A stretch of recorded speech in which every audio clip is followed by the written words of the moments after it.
اعوذ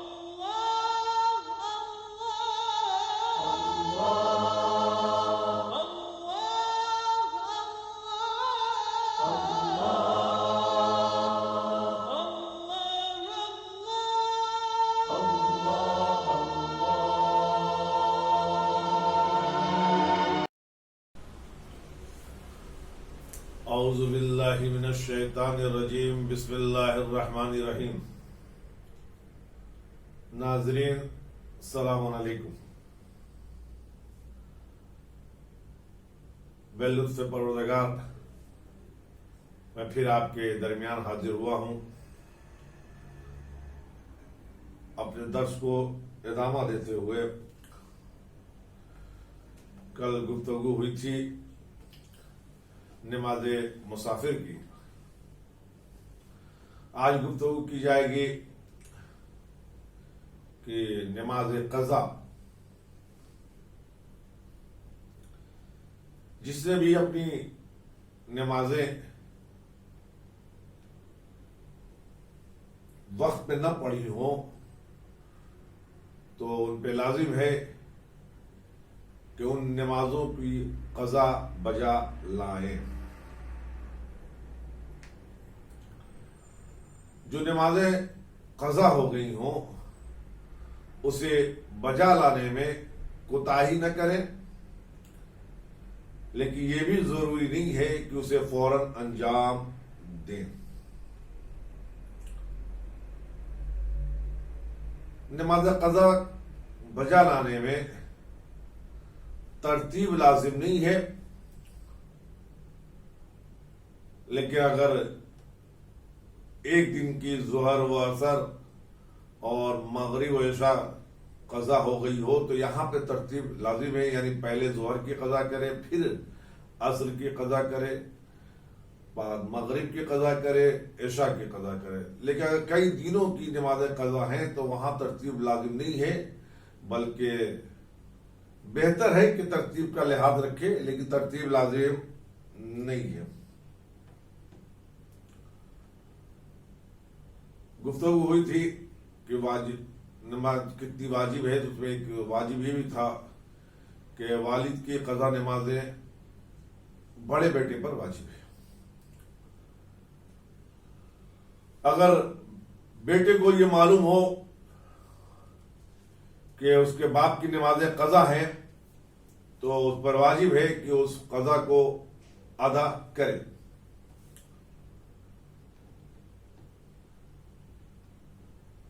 بیٹے کو اگر یہ معلوم ہو کہ باپ کی نمازیں قضا تو تھیں لیکن انہوں نے اسے پورا کیا ہے یا نہیں، تب بھی اس پر لازم ہے کہ اس نماز کو احتیاط واجب کی بنا پر ادا کرے۔ لیکن اگر بیٹے کو یہ معلوم ہو کہ نہ معلوم باپ کی نماز قضا تھی یا قضا نہیں تھی تو اس پہ لازم نہیں ہے کہ وہ نماز قضا کو پڑھے، چونکہ اسے معلوم ہی نہیں کہ باپ کی نماز قضا تھی یا قضا نہیں تھی۔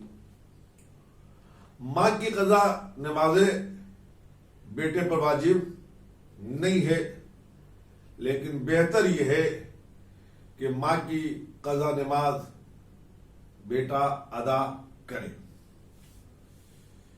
اس کے بعد گفتگو کو آگے بڑھاؤں کہ نماز کو جماعت کے ساتھ پڑھنا بہتر ہے۔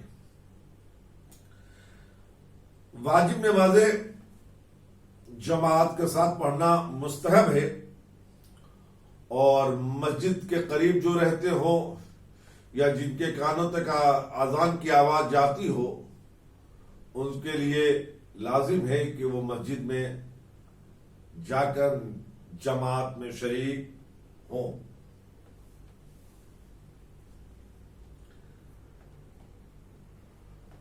با جماعت نماز فرادہ نماز سے کئی گنا زیادہ ثواب رکھتا ہے۔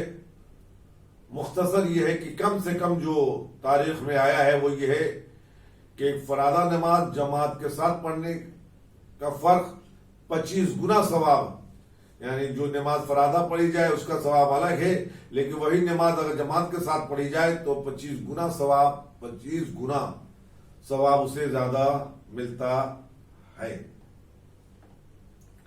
مستحب نماز جماعت کے ساتھ نہیں پڑھی جا سکتی، صرف 2 نمازیں ہیں مستحب جو جماعت کے ساتھ پڑھی جاتی ہیں، ایک ہے نماز استسقاء جو بارش کے لیے پڑھی جاتی ہے، اور دوسری نماز یہ ہے جو معصومین کے دور میں واجب تھی اور آج غیبت امام میں وہ واجب نہیں ہے، جسے نماز عیدین کہتے ہیں، اسے بھی جماعت کے ساتھ پڑھا جا سکتا ہے۔ اب جب امام اور مقتدی، اس کے بھی کچھ شرائط ہیں کہ مقتدی یعنی معموم جو ہے وہ امام سے آگے نہ ہو، امام اور مقتدی میں زیادہ فاصلہ نہ ہو، امام مقتدی سے زیادہ اونچائی پہ کھڑا نہ ہو،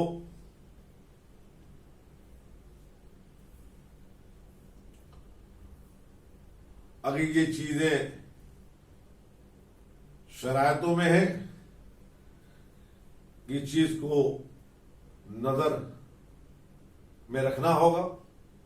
مامون اور امام میں کوئی چیز حد فاصل نہ بنے، یعنی کوئی موٹا پردہ نہ ہو، کوئی دیوار نہ ہو، یہ ساری شرائطیں ہیں نماز جماعت کے لیے۔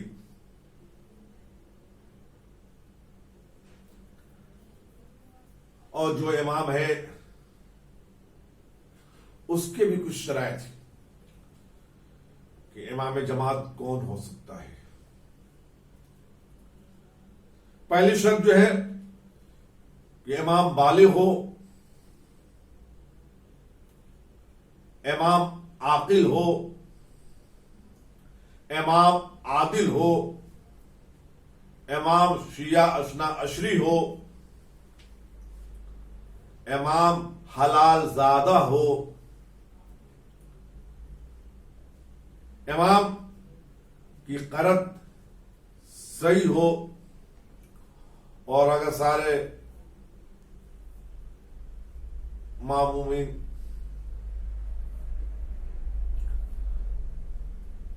مرد ہوں اور عورت ہوں تو اس کا امام مرد ہے، یعنی امام مرد ہو سکتا ہے مردوں کے لیے، عورتوں کے لیے۔ عورتیں امام ہو سکتی ہیں لیکن صرف اور صرف عورتوں کے لیے ہو سکتی ہیں، عورتوں کے پیچھے مرد نماز نہیں پڑھ سکتے، مردوں کی امامت عورتیں نہیں کر سکتی۔ جو کھڑا ہو کے نماز پڑھ سکتا ہے یا پڑھ رہا ہے وہ بیٹھے ہوئے امام کی اقتدا نہیں کر سکتا، لیکن بیٹھا ہوا انسان بیٹھے ہوئے امام کی اقتدا کر کے نماز جماعت کے ساتھ پڑھ سکتا ہے۔ ناظرین، آپ کی خدمت میں میں حاضر رہا۔ اسی مناسبت سے کوئی سوال ہو تو میرا نمبر 9224527195 پر مراجعہ کر سکتے ہیں۔ اور آج 15 ماہ رمضان گزری ہے، روز ولادت امام حسن مجتبی۔ کل میں نے کہا تھا کہ انسان قاصر ہے کہ امام حسن کی تعریف اور فضیلت کر سکے۔ امام حسن کی فضیلت کے لیے یہ جملہ کافی ہے کہ حسن وہ امام ہے جس کی امامت میں حسین نے 10 سال تک زندگی گزاری ہے، یعنی جو حسین کا امام ہے اسے حسن کہتے ہیں۔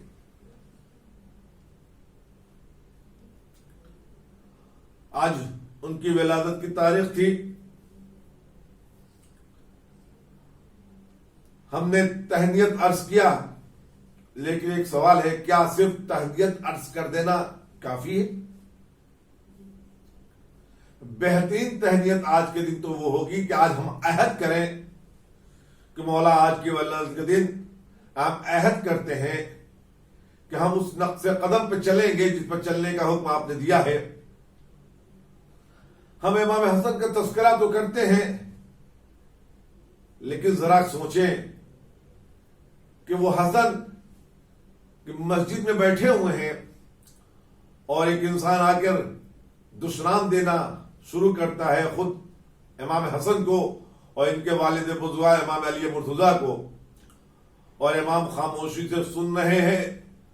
وہ جب دشنام دیتے دیتے تھک کے چپ ہو گیا تو امام نے اٹھ کے کہا، لگتا ہے کہ تو مسافر ہے، اگر تجھے کھانے کی ضرورت ہو تو میں کھانے کا انتظام کر دوں، اگر تجھے رہنے کی ضرورت ہو تو میں رہنے کا انتظام کروں، لباس کی ضرورت ہو تو بولو لباس کا انتظام کر دوں، اگر وطن جانا چاہتے ہو اور تمہارے پاس کوئی سواری نہیں ہے تو میں سواری اور ذات راہ کا انتظام کر دوں۔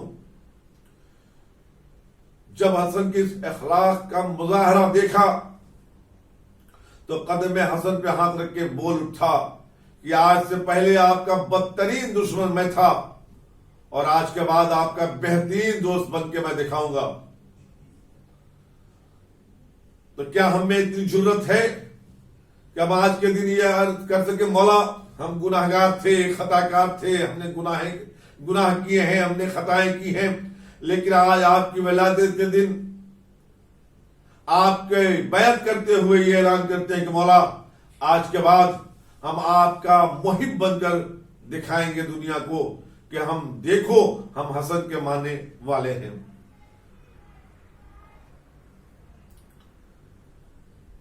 عزیزو، یہ حسن ہیں جنہوں نے ہر مقام پہ بتایا کہ میں جانشین رسول ہوں۔ ایک واقعہ آج بھی وہ معجزہ موجود ہے، میں نے اپنے آنکھوں سے دیکھا ہے۔ مدینے میں وہ جگہ آج بھی موجود ہے جسے کوہ امام حسن کے نام سے جانا جایا کرتا ہے یا اسے جانا جاتا ہے۔ آج بھی سقیفہ موجود ہے اور سقیفے کے قریب ایک پہاڑ ہے جو کوہ امام حسن سے منسوب ہے۔ اس معجزے کو بیان کرنا چاہتا ہوں کہ جب بعد وفات رسول علی نے یہ اعلان کر دیا کہ اگر رسول نے کسی سے کوئی وعدہ کیا ہو تو آئے اور آ کے مجھ سے لے جائے، تو اسی طرح کا اعلان خلافت کی طرف سے بھی ہو گیا۔ ایک مدائن کا قافلہ آ گیا، دربار میں خلیفہ کے پہنچ کے کہتا ہے کہ رسول نے ہم سے وعدہ کیا تھا کہ ہم تجھے 40 اونٹ دیں گے، اور اونٹ کی خاصیت یہ ہوگی کہ آنکھیں سیاہ ہوں گی، زلف سرخ ہوں گے اور وہ جواہرات سے پر ہوں گے، ہمیں دے دے۔ پورے واقعات کو میں سمیٹ رہا ہوں۔ دربار سے جب کوئی جواب مناسب نہ ملا تو یہ کاروان پلٹ رہا تھا۔ راستے میں سلمان سے ملاقات ہوئی۔ سلمان نے کہا، کہاں جا رہے ہیں؟ کل ہی آپ مدینے میں آئے تھے، کیا مدینے میں کوئی آپ کا جاننے والا نہیں؟ اگر جاننے والا نہیں ہے تو ہمارے مہمان بن جائیے، رسول کی قبر کی زیارت کیجئے، رسول کے شہر میں رہیے، آپ کے سارا انتظام کی ذمہ داری میں لیے لیتا ہوں۔ آنے والے قافلوں نے کہا کہ ہم آئے تھے اس امید پر، ہمیں جواب ملا، ہم واپس جانا چاہتے ہیں، کیا بات ہے؟ پورا واقعات بیان کیا۔ تو سلمان نے کہا چلیے، اگر رسول نے وعدہ کیا تھا تو وہ ملے گا۔ کہا کہاں؟ کہا علی کے دربار میں۔ آواز دی کہ جب خلافت پر بیٹھنے والا نہ دے سکا تو بوریے پر بیٹھنے والا کیا دے گا؟ سلمان نے پلٹ کے کہا، تمہیں کیا معلوم علی کسے کہتے ہیں؟ وہ رہتا زمین پہ ہے، حکومت آسمان پہ کیا کرتا۔ لیے ہوئے بزمیں علی میں آئے۔ علی نے دیکھا، دیکھتے ہی کہا، آپ کہاں تھے؟ ہم کل سے آپ کا انتظار کر رہے ہیں۔ ابھی مانگنے والے نے مانگا نہیں ہے، مانگنے والے نے واقعے کو بیان نہیں کیا۔ علی نے کہا ہم آپ کا انتظار کر رہے تھے۔ یہ کہنے کے بعد حسن کو قریب بلایا، بیٹا حسن، یہ نانا کا عصا لو اور فلاں پہاڑ کی طرف چلے جاؤ، عصا کو پہاڑ پر مار کے کہنا کہ میرے نانا نے جو امانت دی تھی وہ واپس کرو، تمہیں اونٹ کی مہار نظر آئے گی، وہ مہار لینا، اسے دے دینا۔ آگے آگے حسن جا رہے ہیں، پیچھے پیچھے یہ پورا قافلہ۔ جیسا علی نے کہا تھا امام حسن نے ویسا ہی کیا۔ مہار اونٹ نظر آئی، لیا، لے کے اسے دے دیا۔ اب یہ آگے بڑھ رہا ہے، اس پہاڑ سے اونٹ برآمد ہو رہے ہیں، 1 2 3 4، یہاں تک کہ تعداد 40 کی ہو گئی، اور خالی نہیں، جواہرات سے پر لے کے چلنے لگا۔ امام حسن نے کہا ذرا رک جاؤ، اس نے کہا مولا کیا بات ہے؟ کہا اونٹ تمہیں مل گئے؟ کہا ہاں۔ کہا جواہرات سے پور ملے؟ کہا ہاں۔ تو کہا پھر میرے نانا کی وہ تحریر دے دو جو میرے نانا نے تمہیں لکھ کے دیا تھا۔ اتنے قدم امام پہ ہاتھ رکھ کے کہا میں نے تحریر کا تذکرہ نہ دربار میں کیا تھا، نہ خلافت میں کیا تھا، نہ آپ کے بابا علی سے کیا تھا، پھر آپ کو کیسے معلوم کہ آپ کے جد نے مجھے ایک تحریر دی تھی، آواز دی؟ دیکھو تم نے میرے نانا کی یہ حدیث نہیں سنی، میرے نانا نے کہا میرا اول بھی محمد ہے، میرا اوسط بھی محمد ہے، میرا آخر بھی محمد ہے، ہم سب کے سب محمد ہیں، میرے نانا نے تحریر دی تھی، وہ تحریر واپس کر دو۔ میرے عزیزو، یہ کہہ کے امام حسن نے بتا دیا کہ خلافت پر بیٹھنا اور ہوتا ہے، مسند امامت پر بیٹھنا اور۔ آج اسی امام کی ولادت کی تاریخ تھی، کیا آج ہم امام کی خدمت میں حاضر ہو کے نہ کہہ سکیں گے کہ مولا آج آپ کی ولادت کی تاریخ تھی، ہم آپ کے چاہنے والے اپنے خالی دامن کے ساتھ آپ کے دربار میں آئے ہیں، اس امید کے ساتھ کہ آج ایک رحمت کی نگاہ اس دامن کی طرف ہو جائے تو ہماری دنیا بھی بدل جائے، آخرت بھی بدل جائے۔ مولا آج آپ کی ولادت کی تاریخ تھی، جو مریض ہیں ان کو صحت کاملہ عطا فرما، جو مقروض ہوں ان کے قرض کی ادائیگی عطا فرما، اور مولا ہم سب کے مقدر میں اپنے قبر بقی کی زیارت نصیب فرما، اور روز محشر اپنی شفاعت ہمارے شامل حال فرما۔ میرے عزیزو، اس امام کے دربار میں کیا نہیں ملتا۔ آج یہ بھی دعا کرے پوری دنیا ایک وبائی مرض میں مبتلا ہے، مولا ہم سب پر ایک نظر عنایت ہو جائے، بشریت کو بچا لیجئے، اس لیے کہ پورے انسانیت خطرے میں ہے، پورے ممالک خطرے میں ہیں، ہمارا ملک خطرے میں ہے، ہماری قوم خطرے میں ہے، ہمارے انسان خطرے میں ہے۔ مولا اگر آپ کی ایک نظر عنایت ہو جائے تو یہ کرونا ہم کو کوئی بھی ضرر نہیں پہنچا سکتا۔ انشاءاللہ اگر ہماری دعا امام آپ قبول کر لے تو ہمیں امن و امان مل جائے گا۔ والسلام علیکم ورحمۃ اللہ وبرکاتہ۔